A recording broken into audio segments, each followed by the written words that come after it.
Monday, everyone! Kumusta tayo, mga lalabs? Hello, hello!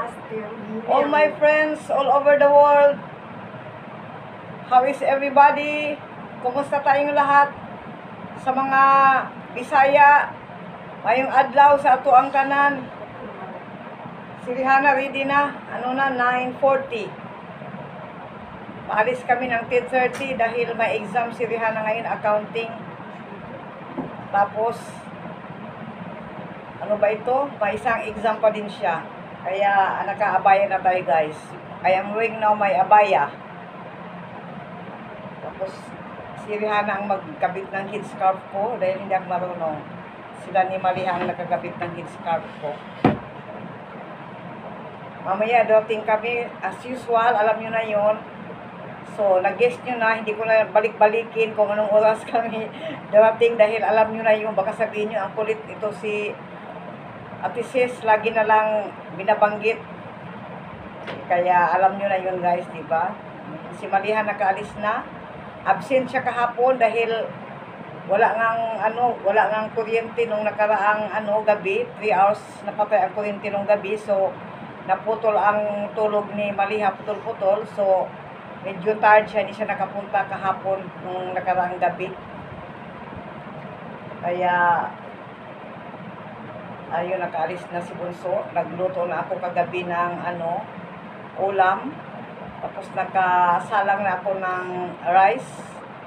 Darating yun si Maliha ng 2, around 2, ganoon. Mapuntang school, maglakad, 20 minutes. Sabi ko maglakad kayo, tatlo silang pagkakaibigan. Sabi ko lakad para menos gastos transportasyon. 50 ang papunta, 50 ang balikan. Tapos pag uwi nila dahil mainit, mag tricycle. So tatlo sila ang bagan. Ayun. Kaya walang tao ngayon sa bahay. It's happy weekend, happy Monday. Stay positive lang tayo, mga lalabs. Mga gwapa, mga gwapo. Natawa si Rihanna sa mga gwapo. Di tayo maka-smile nito, guys. Doon sa eskwelahan, daming parents. Minsan hindi nila alam, ewan ko ba pag mukha ko kasi hindi ko tinatanggal ang mask pag naka-mingle ako sa kanila. Wala naman magsabi na ano ka ba, anong lahi ka. Kasi pag magsalita sila, nakikinig din ako. Tapos minsan mag-reply din ako. Tapos yung reply ko, minsan di siguro nila gaano halata na ibang lahi ako. Pero pag talagang ako ang magsabi na ibang lahi ako, tapos minsan mahalata nila, may mga ibang makahalata sa language ko, sa pagbigkas ng dialect nila, sabihin nila, taga saan ka? Ayun. Tapos may isang parents doon, sabi, pwedeng makita yung yung mukha mo, dahil nga ako, naka-mask. Crowded doon, sa lapag yung iba, kasi walang bakanting chair, kakaunti lang. Dahil 5 schools nga, di ba, nabanggit ko, 5 schools ang mag-exam today. So, daming parents, sumasama talaga yung mga nanay, dahil gabi na nga ang uwi. Kaya ganoon. So, yung iba sa lapag, magdala ng mga newspaper, mga kung ano-ano para maupuan sa lapag. Yung iba mag-ikot-ikot. May friends ako noon, nag-ikot-ikot kami nung nakaraang 2 days ago.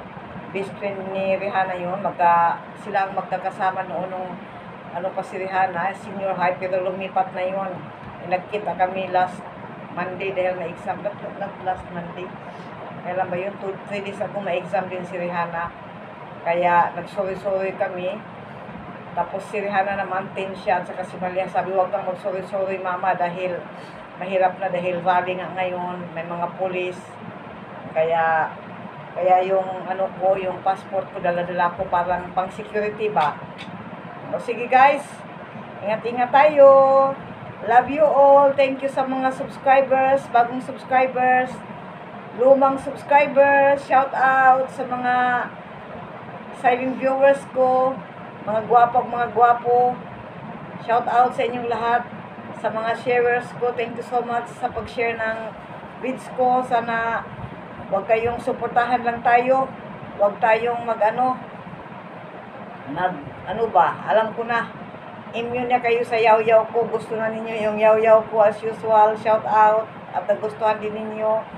Pasensya na kayo ha. Okay, thank you. Bye for now. A few minutes later. Hello guys. Alhamdulillah. We came home earlier today from the exam of Rihanna at exactly 6 p.m. We came home earlier than the previous exam days of Rihanna. Dahil wala gaanong traffic at saka kasi may yung mga ibang bus walang biyahe dahil nga may protesta. Tapos nakasakay kami kaagad, may nasakyan kami kaagad kaya at exactly 6 we arrived home. Okay guys, magmerienda muna kami guys.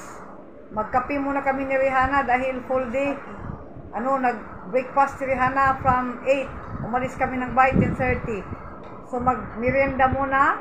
Then magluto ng pagkain mamaya. Kain muna tayong merienda, kape-kape muna.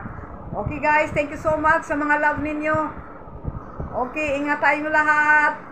Ingat-ingat tayo. We love you all. Sa mga suporta, shout out. You're the night sky trying to make me see